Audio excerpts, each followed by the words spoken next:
Hey everyone, welcome to another episode of Qrow's Corner, a quick review of this week's episode of RWBY. And today we're going to be looking at episode 4.5, Menagerie, which aired on December 3rd, 2016. And as always, there will be spoilers. Last week we got another World of Remnant episode due to the holiday, and it was a look at the Faunus, which actually was interesting and gave us some background on the Faunus. This week's, though, is a short episode that focuses almost entirely on Blake's return to Menagerie. So fresh off their victory over the Wyvern Grimm, Blake and Sun arrive in Menagerie. And Sun has never been here before, and it actually becomes painfully obvious he knows very little about the place in general. We do get our first glimpse of the Faunus Nation, which has this Pacific Islander feel to it. It's also very crowded, which is something that Sun brings up almost immediately. And that makes sense if Menagerie is really seen as this dumping ground for Faunus kind. They might be equal to humans, but when they gave them Menagerie, it's just like, this is where we're going to send all of them. And Blake fills Sun in on some of the details about Menagerie, so basically Sun becomes the viewer in this episode. And we learn that Menagerie is mostly desert, but it's much more dangerous than the deserts of Vacuo, which Sun is accustomed to. And when Sun parses it out, he starts to see why Menagerie is not really this Faunus utopia. And it really speaks to the Faunus resolve of making it what they have and showing what they have achieved, because it is a lot.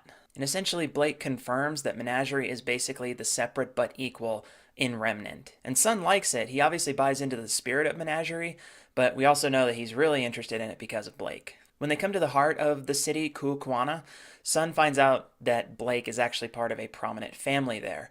And unsurprisingly, Blake has some hesitations about returning home. After all, a lot has happened to her since last she was in Menagerie. Lest we forget, she has been a part of the radical wing of the White Fang, so there might be some tension with her family. We also finally get confirmation on who the Faunus is in the intro with her dad, and it's her mom.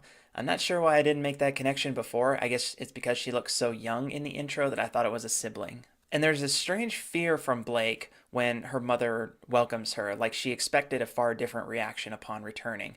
But both her mother, Callie, and her father, Gira, are happy that she's home and safe. And while they sit and catch up, we really start to see where Blake got her attitude, thanks to Sun bringing it out of her father. And then Sun goes on to put his foot in his mouth while Gira contains his paternal rage. We're then also introduced to two other mystery characters from the intro that we haven't seen yet, and they're both members of the White Fang. Blake and Sun are both rightfully shocked to hear Gira meeting with the White Fang organization. After everything that's happened, they're distrustful of them. But these two are much different than any of the White Fang that we've seen so far. They're almost like monks. Their names are Corsac and Fennec Albane, and they're the representatives of the White Fang in Menagerie. They are suspicious from the get-go, even if they act cordial and understanding. There's just something about their demeanor that rouses suspicion. But this also gives us more insight into the White Fang organization as a whole, because allegedly it's more fragmented than we were led to believe. But Blake and Sun don't trust them, given that Adam helped attack Beacon with Grimm.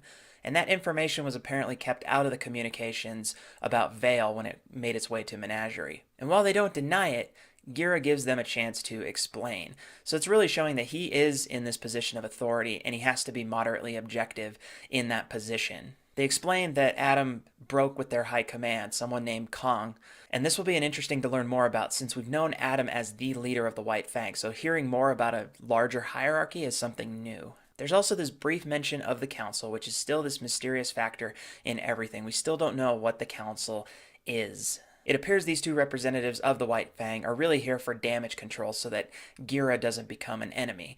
But then comes this revelation that's actually not surprising, that Gira actually used to lead the White Fang. Hence why he's willing to listen to them before jumping to any conclusions, even as Blake protests them being there. We already know that the White Fang was not always bad, so it shouldn't surprise us that Gira was a prominent member in it. But given the current situation, that might be why Blake is somewhat hesitant to trust her own family. But Blake doesn't back down, which is good since these two White Fang members lied to them about Adam. Blake's fight with Adam and the White Fang is going to be one of the more promising storylines here as it develops. And then the episode ends with a very brief scene of Tyrion showing up at the inn where Qrow and Raven met, which means he's close to finding RWBY. Overall, it was a short episode, and mostly it confirmed details that we already knew, or at least anticipated. What will be interesting to watch is how Gira's relationship with the White Fang unfolds. Blake is really fighting her own war, and it's not just on behalf of the Faunus, she's fighting on behalf of Remnant.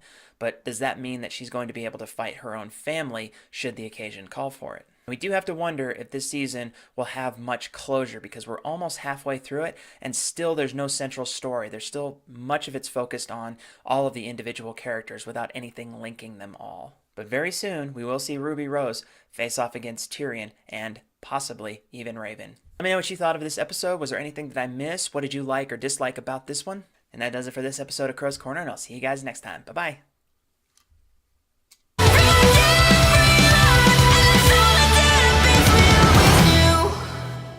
Hey, you made it to the end of the video. Nice work. Good job. If you like what you saw, you can just go ahead and click that subscribe button for all videos past and future. You can also head over to my website and see all the other stuff that I do, including the books I've written. So go ahead, click stuff.